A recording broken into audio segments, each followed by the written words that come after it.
Did Mercedes oversell their brand? So I want to go down a rabbit hole with you guys. If you watched my numbers before letters video where I talked about when they put the numbers before the letter or the letters before the numbers, I want to talk about Mercedes branding a little bit, because I think that Mercedes had no, they had no choice really. As the world economy began to grow and people started to buy Japanese luxury cars, they had to increase their brand recognition. And what we're going to look at in this video is how people perceive the Mercedes-Benz brand now versus how they used to perceive the Mercedes-Benz brand. Let's start with the past.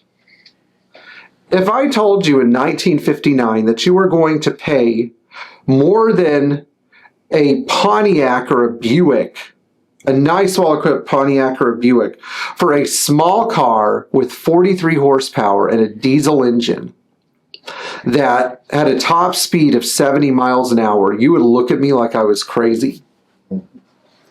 Why on earth would somebody want to pay for a little diesel-powered Mercedes sedan sold by your local Studebaker dealer that could barely outrun a Volkswagen? That's crazy. But then what if I told you that the reason you were buying that car was because in 5 years you'd still be able to use the car, and in 10 years you'd still be able to use and enjoy the car, and in 15 years you could still be using and enjoying that car, and maybe 20 years or 30 years or 40 years or whatever. This is an interesting thought, because even though people love to reminisce about the good old days, American cars in the 50s and 60s were not that great. They were rattly. They did not handle well. Sure, they had analog drivetrains, which is wonderful, but they also had terrible brakes. The brakes were woefully inadequate for the cars. Mercedes cars from that era did things that other American cars didn't do. For example, they might have been slow, but they had good brakes and independent suspension. They had very precise steering. They handled nicely.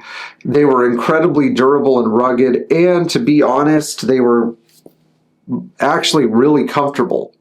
I find driving a 1950s Mercedes to be very comfortable. And so Mercedes, as they improved their product with cars like the W114 and 115, the 116, the 126 series, they built their brand image on 3 cornerstone values. That these are not something that Mercedes has published. These are 3 virtues that I have determined were present in all of these older Mercedes model platforms that I love. First of all, there wasn't an expiration date on the car. They didn't wear out. You service the car is good to go. Sure, if you have a car like a 280 SL, you might have to rebuild an engine, but the engines were rebuildable. You could get parts of them. You could still get parts of them. Number 2, everything was built to the highest standard possible. It was not built to a price. It was built to the highest standard possible because Mercedes wanted cars that could be passed down from one person to another. And this is exemplified in the fact that many of these cars, many of the remaining cars out there are still in the hands of the original families or stayed with them long past when somebody usually gets rid of a car.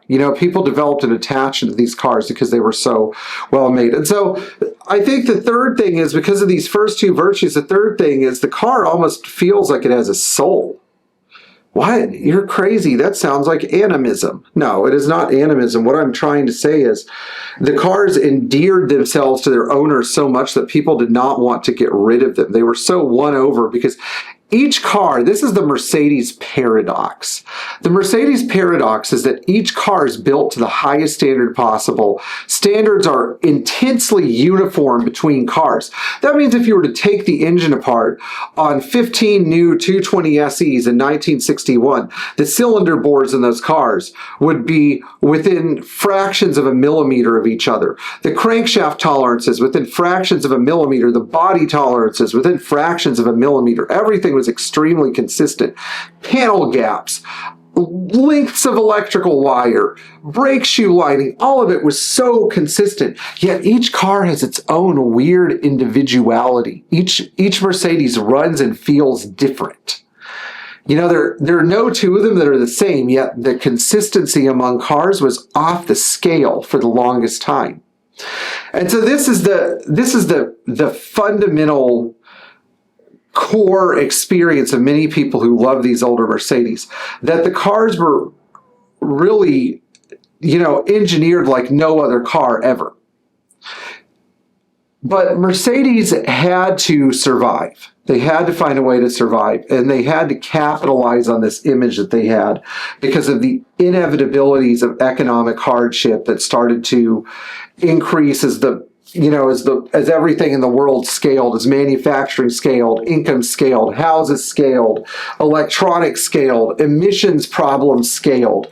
You know, it was no longer adequate just to have a car. You had to have a fast car that also got great fuel economy, that was laden with unnecessary features to appease customers.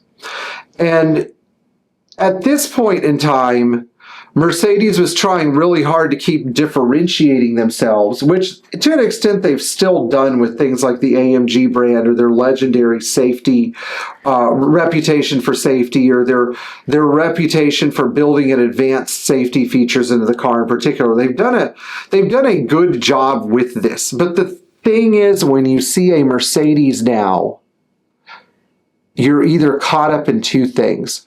One, the image. Driving a Mercedes makes you look successful. I don't know about you, but if you pulled up in a 1962 190C or even a 220, a 220D in 1972, people would look at you and they wouldn't say, "Oh, that guy's successful." They think you must be very smart and you must be very demanding of everything you own, that it be built to the highest standard. A connoisseur, an intellectual. Somebody who was driving a Mercedes during the 70s or 80s, the image that they exuded wasn't necessarily an image of wealth of success. It could be if you had a 6.9, but really it was the intellectual's machine. That image is dead. The cars that they build today are not the exclusive mounts of physicists, philosophers, nuclear theorists. They're the cars of people who want to be seen driving a Mercedes, or people who are scared to death of being hit by an SUV and want to walk away from a car crash, or people who grew up valuing the Mercedes-Benz brand an image, but they don't understand why their parents or grandparents were so drawn to that image. Now, some of them do. Some people do. I will admit most of the people who watch this channel are. The irony of this, the whole paradox of this, is that the people who are not watching this channel are the ones who are drawn to this sort of hip glam image of Mercedes as a symbol of wealth and success. Mercedes cheapened or oversold their image. They came out with cars like the C180 or the A-Class or the modern day CLA or the B-Class, because having a Mercedes now means that, oh, you must be doing something right. And in this case, it means, oh, you can afford a car that's like $700 or $800 a month, and your credit score must be better than like 300.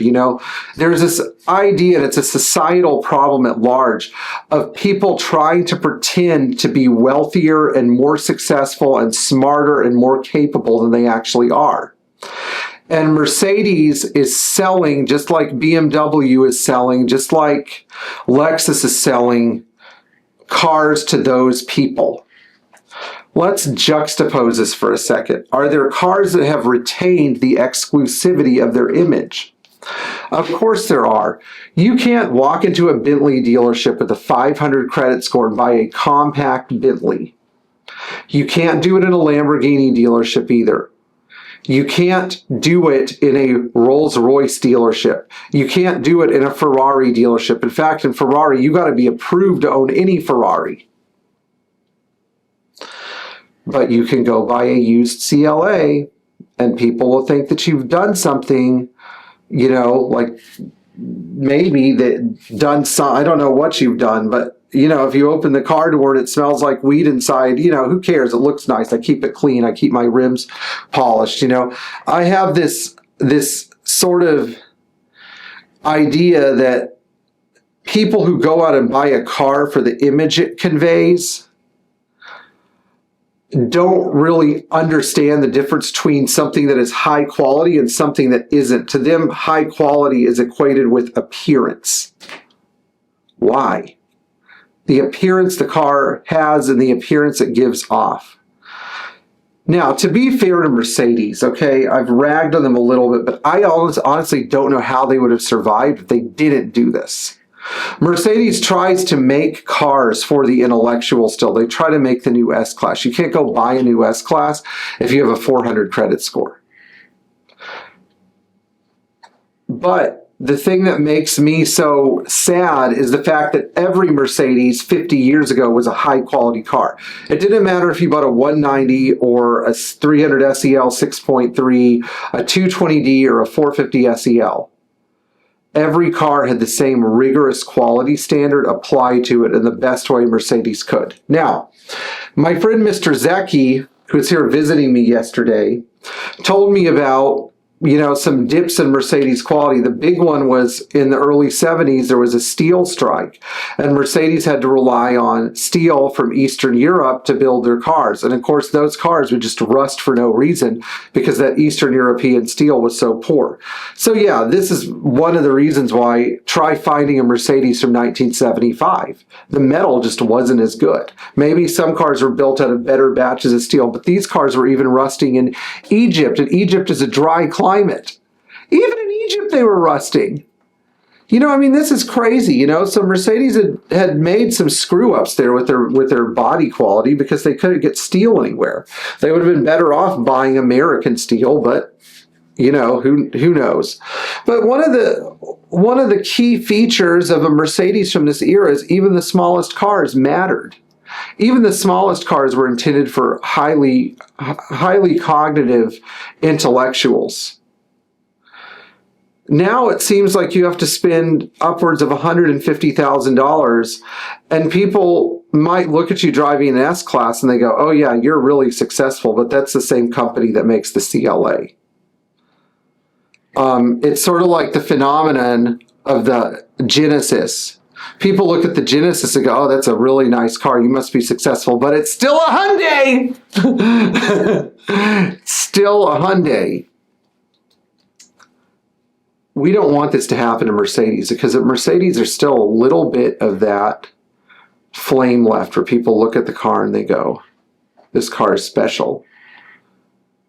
Not because of the fact it makes, you know, the car does some great stuff with its telemetry features, but because it was built by a company that used to make the best cars in the world.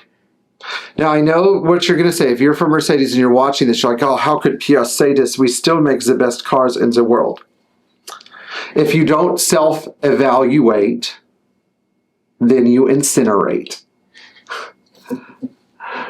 What I'm saying is those who don't self-evaluate, whether you're an engineer at a car company, or you're the person buying the car, or you're me, you're the mechanic, you will get consumed by people who are self-evaluating, who are doing better than you. What do I think the solution is? Should Mercedes quit overselling itself? Well, then the company would go out of business. I think what Mercedes needs to do is this. They need to start a factory restoration program where they take their old models and actually rehab them so people can buy them and appreciate them and enjoy them. You know, they need to sink some money into this, because if Mercedes was investing more money in their Classic brand, then it would give some legitimacy, or it would help maintain legitimacy for the rest of the brand. But the other suggestion is, I know Mercedes has to sell cheap cars to make money. They've got to do it. I know that they have to do it. At least try to find a way to make your cheap cars easier to service so that people who have them can actually repair them. You know, nobody's going to bring a 10-year-old CLA to the Mercedes dealership until it stops running. There's no like love relationship with the car. There's no more long-term relationship. I don't understand why Mercedes can't make cars for long-term owners today. Cars where the interiors don't fall apart, the dashboards don't turn sticky, and the pistons don't shatter themselves. So it's food for thought. Anyway, if you guys understand what I'm saying, or you, all of you, girls, guys, whoever's watching my video, you know, you're a parrot, leave a comment. Let me know what you think, okay? And thank you for watching, sharing, subscribing, looking at our Patreon if you do that sort of thing, and for keeping your old Mercedes in the road, especially so people know what these cars used to be, what they used to be like. We'll see you in the next video. Nice.